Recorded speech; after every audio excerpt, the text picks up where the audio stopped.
Hey everybody, thank you for clicking on my video. I really appreciate it. If you haven't subscribed, please do. So for those that are new, what I do is I take old electronic projects from old electronic magazines and then I bring them to life. That's what I do. So I'm hoping that interests you. So to start off, I always like to preface that I am not a genius, and in fact, I'm a technician at the very most. And in fact, I learn a lot from everybody commenting on the videos that I make. It's a learning experience for me, and I enjoy it. My passion is building these projects and learning. So if you're looking for complex answers to questions in the comments, I'm probably not going to have it. And, maybe this isn't the channel for you, but hang in there anyway, and maybe we can make something out of this.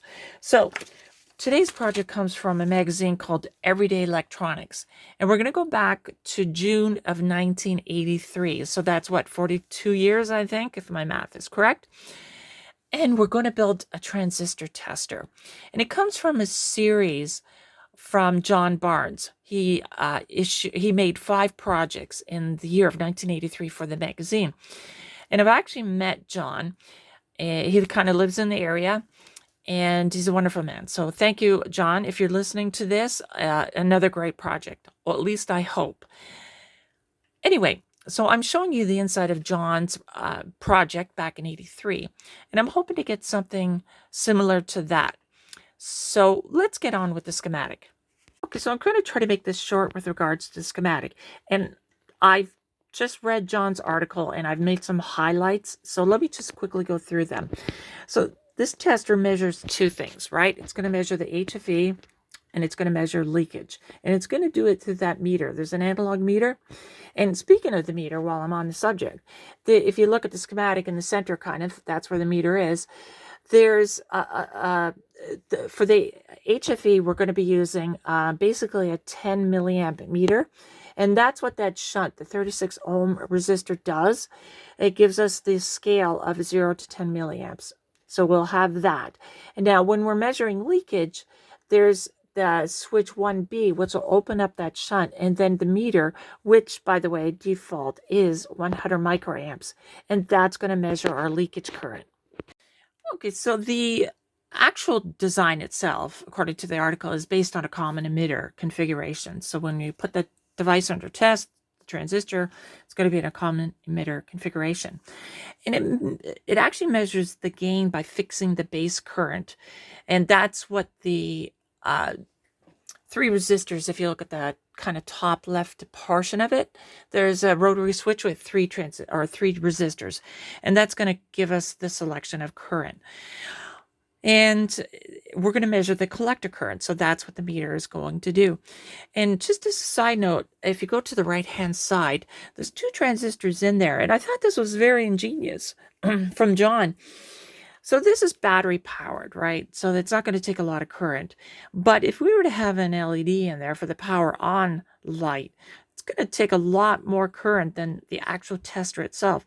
So what John's done is he's made an oscillator, and it's going to oscillate at about 90 times per minute, and it's going to light up the LEDs. So this is actually going to save us a lot of current, like 1/10, I think.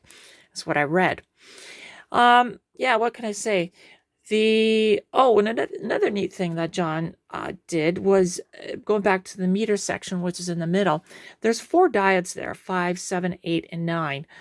And that configuration avoids the need to set your meter and in a case of a reverse polarity.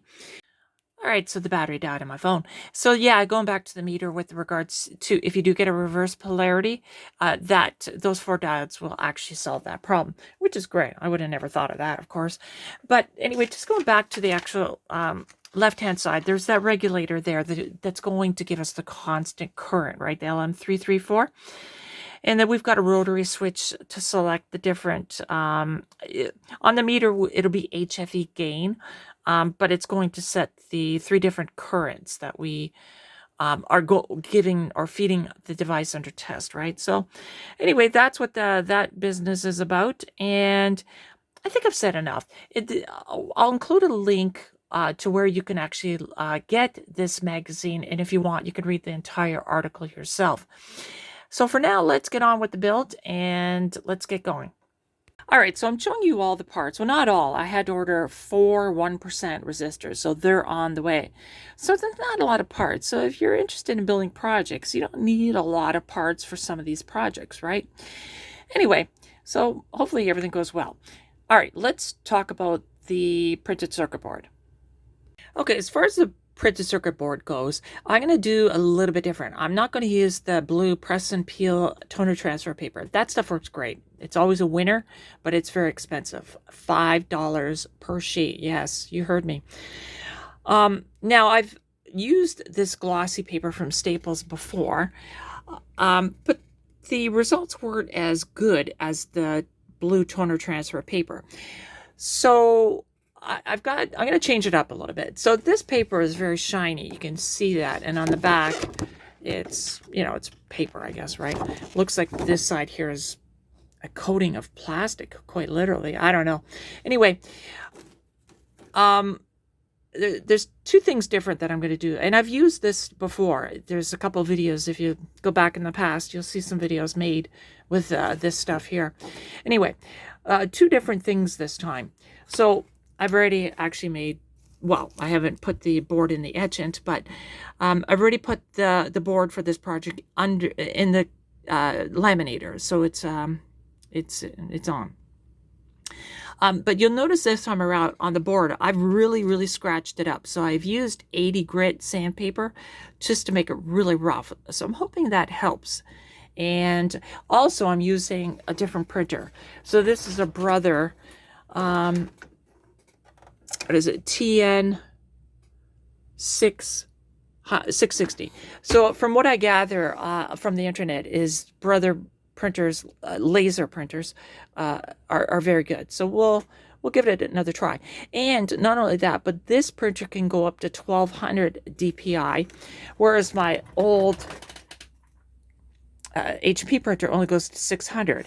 So I'm hoping those two things, the actual 1200 DPI and me roughing up the board a little bit more, will give us a better result. Only one way to find it. Let's put this in the tank and check it out.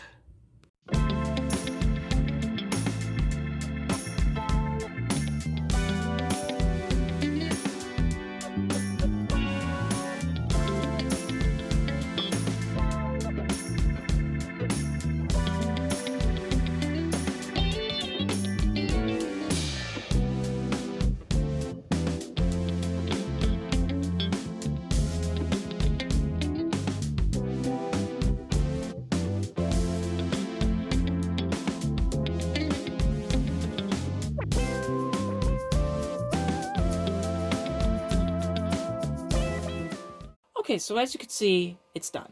And it's not bad. I'm actually kind of encouraged by the Staples photoglossy paper. I know in the past I wasn't getting that great results. I mean, it was better than the hammer mill paper, but not as good as the blue transfer paper. But I've decided this is good. I buzzed out all the traces and they're good. I think maybe what I'll do is for simple projects, I'll use the glossy paper, which is cheap. And then for the more complex, very fine traces, I'll stick with the blue stuff. That way I save some money by not using the blue stuff on projects like this. Anyway, let me do a time lapse and I'll put the components in.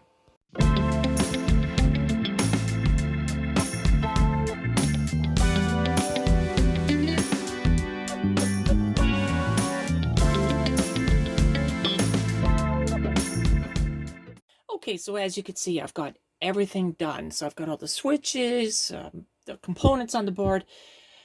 Well, I'm ready to go. So it's not that bad of a project. It's somewhat simple, but you never know. The simple ones can really get you. So let's get it set up for testing. Okay, so this will be a really quick test just to see if the circuit works. And if it does, we'll align it. And then we'll put everything in a box and we'll test it out. But let's first see if it works. Let me turn the power on. Okay, it's on. Oh, you can see that light flashing. That's a good sign. So remember, John Barnes had designed this so that it would flash and it would save us a current draw, right? Because this is battery operated. So it works. So that's good. Now let's see if we can get a reading on the transistor. So I got a 2N3904 on it, and that comes into these leads here. And let's try that one. I think this is what is that? That's the HFE, or the current gain, and that's leakage. So we'll leave it up. And this is NPN, PNP. Ah, there we go. It works. Okay, good. I've got a reading. Obviously, the reading's not going to be accurate. We have to do an alignment, but it works. So this is fantastic. Okay, let me just try the selector switch here, or the base current, adjusting the base current. Okay, so we get the different ranges. So this is excellent. Finally, I get something that works right away. All right, let me set up the alignment procedure, and I'll bring it back in. Okay, so here's the setup, and I'm doing this in case somebody else wants to build this circuit, but I mean, the instructions are pretty straightforward, so I can't see that being an issue. But if anybody is building this, well, this is for you. Anyway, so what we're going to do is we're going to adjust this selector switch, and that selector switch is right here in the schematic, right? So this is where we are going to measure different HFEs, but this limits the current, right? So the 100, okay, so we should have, 100 microamps there, and we should have 200 there, and we should have 10 there. So that's what we're going for. And in order to do that, we adjust these 3 trimmers here. And so this is the meter for the actual transistor tester, but this is going to be my meter, my multimeter, to measure microamps, because we need to measure 20 or 10, 20, and 100 microamps. And my fluke meter won't do it. I mean, I can get to 0.1 milliamp, you know, but it's not very good. So I happen to have another meter. I'm going to use it as a multimeter. So let's turn the power on. Okay, so that's way too high. By the way, I'm on the left here. Sorry about the camera. And let's set that for 100. So I'm going to adjust this pot here. There we go. Okay, now let's set it for the second setting. And this should be 20. And we're going to adjust the second trimmer.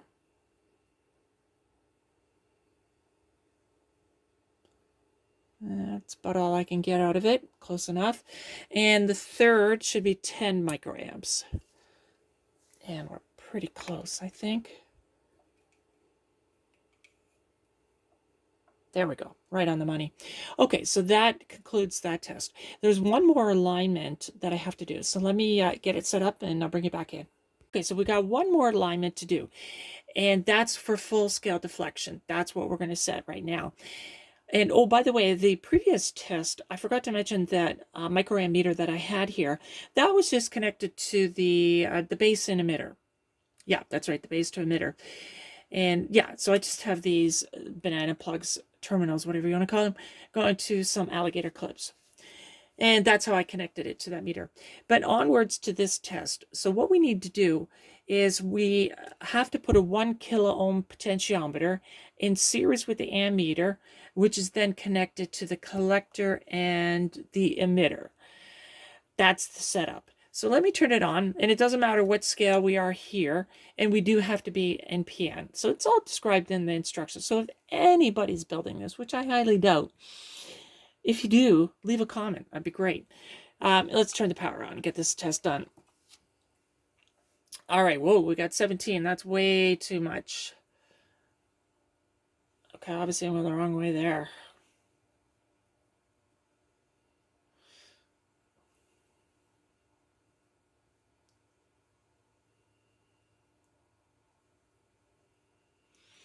Yeah, I love these. This is a 10-term pot, by the way. I got it at the Hamfest last month. $1. I couldn't believe it. There's 5 of them. I'm going the wrong way. All right, close enough. In fact, it's exact. So now this scale isn't that correct, right? It's not quite 100. Might be hard to read. I know, I got to get my production value set up better. But I'm going to set that to 100.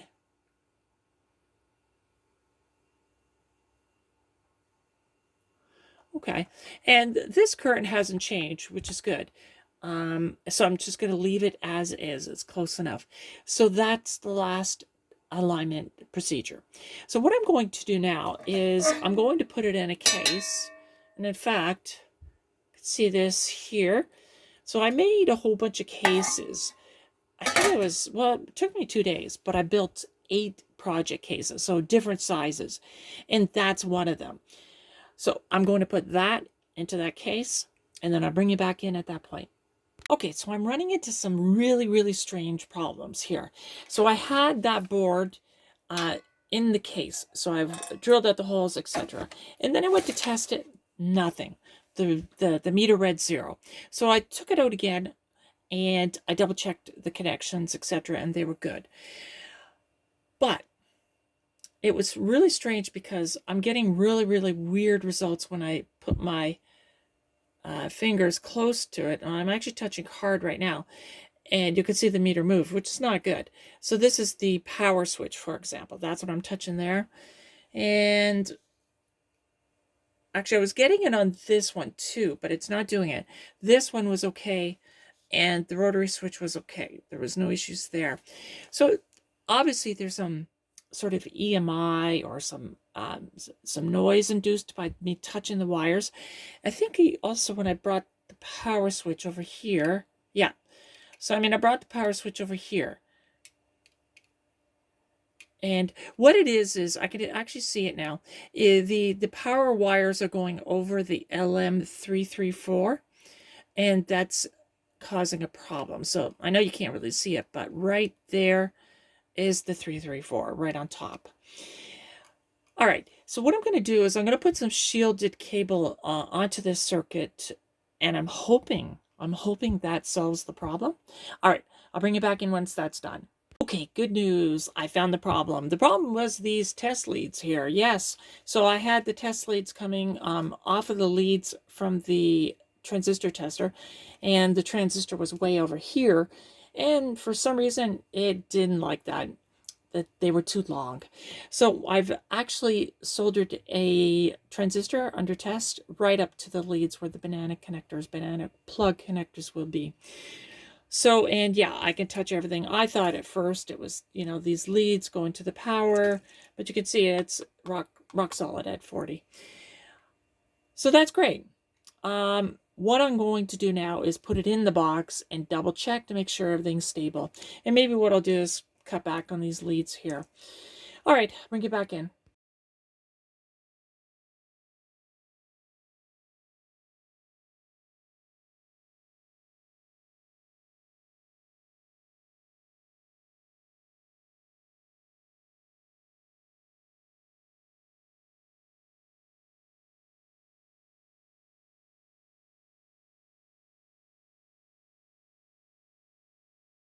All right, so great news. As you can see, everything is done. Everything's in there, and it works too. There is a bit of a slight problem, but let's talk about that later.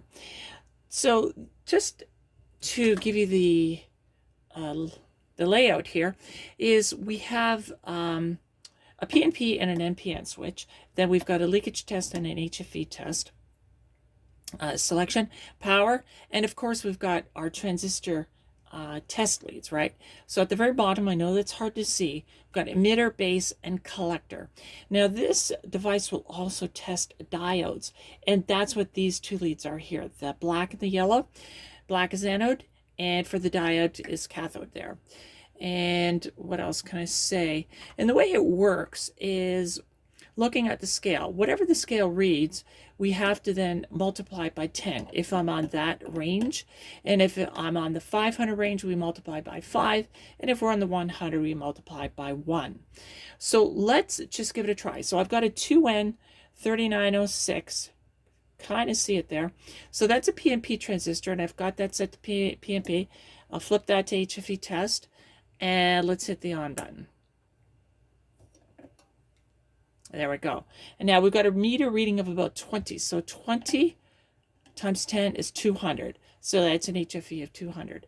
And let me go to the 500 scale. You got about 40. It's a little bit more, but let's just say it's 40 times 5 is 200. And then, of course, if we go there, it's going to pin the needle, right? So we don't want to do that.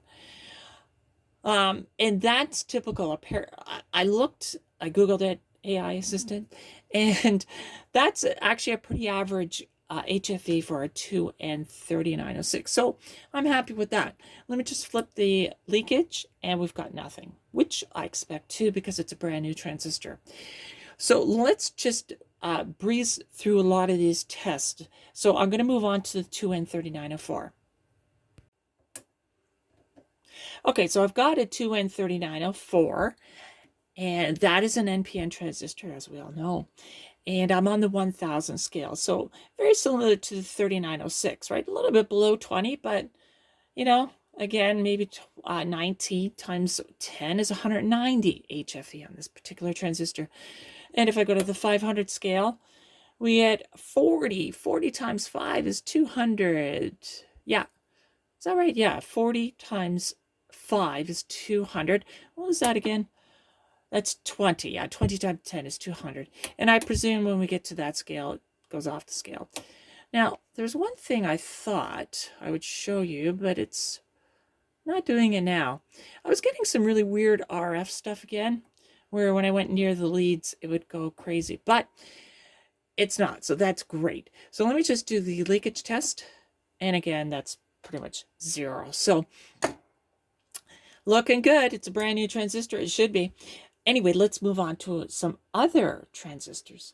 Okay, so the next test is a germanium transistor, right? Do you remember that TO3 germanium transistor that I created a couple of videos on? Well, that's the one we're going to test. So let's just go up to the meter here. And I know it's a PNP, so I've got it set for PNP, and I'm on HFE test. So I'm on the ×1 scale, and we're reading about 90 for HFE, which kind of sounds reasonable to me from what I've looked on the internet. And just to go a little bit further back into the circuit of this project, when I'm on this scale, I'm sending the 10 milliamps. I'm pretty sure it was 10 milliamps through the transistor. But when I increase it to the next stage, it goes down and down. So we're sending a lot of current through it, right? Well, not a lot, but for this test set, the most current through it. And I'm just telling you this because I'm not too sure if I can justify the next reading, right? When I go to the 500, you know, we're in the, what is it, about 22. So 22 times 5 is 110, right? So I guess it's kind of close. Anyway, let me just go to the next scale. And this one is, I think, 16. So it's reads 16 times 10 is 160. So I am getting a different reading when it comes to this germanium transistor. I can't explain it, but maybe that's just a characteristic of the transistor. I know the transistor tester works because I've tried it on the 2N3904 and 3906. But anyway, that's what it's reading, so I'm just going to take it for what it is. Maybe the average would be the middle scale if you want to average out the readings, right? Just about, like I said, 22 times 10 is, which is 110, I think, right? Or around there. Anyway, let's do the leakage test. So it's off the scale. And for the leakage test, you don't have to, this range switch has no control, right? You just read from the meter. And this meter is 100 microamps full scale. So we're pinning it. So I've also looked on Google, and I from what I read, a good germanium transistor would read about 100, and so would be 200, and if it's above 300 microamps, you got a bad one, right? So unfortunately, I can't test this germanium transistor for leakage, but that's okay. I don't see that being a problem. Yeah, so let's move on to another transistor. All right, so we're going to test another germanium transistor, and it's an oldie. It's an ACY11, so it's in a TO1 case, so that's got to be ancient, right? They ain't making those anymore. And it's a PMP that I know, and I'm set for HFE test. So right off the bat, I'm on the ×1 scale, and if we read it, it's about 50. So HFE of 50. I'll go to the next scale, and we're reading about 12. So 12 times 5 is 110. So yeah, I know it's different. Now we'll go to the top scale. We've got about 7, I think. 7 times 10 is 70. Okay, so, we went from 50 to 110 to 70. All right, well, maybe take the average. Again, if you've got a batch of transistors and you just want to test them or match them, well, this thing does the job. So I'm happy with it. Let's just check the leakage. And again, another germanium transistor that pins the scale. So again, this is a 100 microamp scale, so we're exceeding 100 microamps. Now, I thought about what I could do if I were to build this again is I would actually have two banana connections here, banana plugs, not the plugs, but the connections. And I have a double pole, double throw switch where I could just take this meter out and then go to a multimeter that could read a higher current, right? So that's an option. If anybody actually is going to build something like this, that could be an option for you. All right, let's move on to the diode. Okay, so the very last test is a diode test, right? So I went through my parts and I can't find a bad diode, unfortunately. So, I wanted to show you that it was bad, but we can just pretend. So I've got this old diode here, and the way we test this, and I added some more labeling here, and it wasn't on before. But anyway, I just added it. So for the test, of course, you got to have the anode connected here and the cathode connected here. And right now, I'm forward biasing the diode. And to test the diode, you just go like that. And you can see that there's nothing. So these switches here will do nothing when you're on the diode test. Yeah, so that's all I can say about that.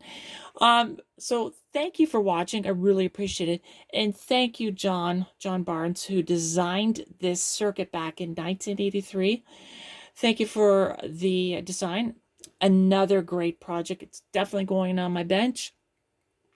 And John, as you can see, I'm actually using your alligator clips here. Well, you can kind of see it there. And I think the banana connectors too. So thank you for that. All right. So if you haven't already checked out some of my other videos, go check them out. And bye for now.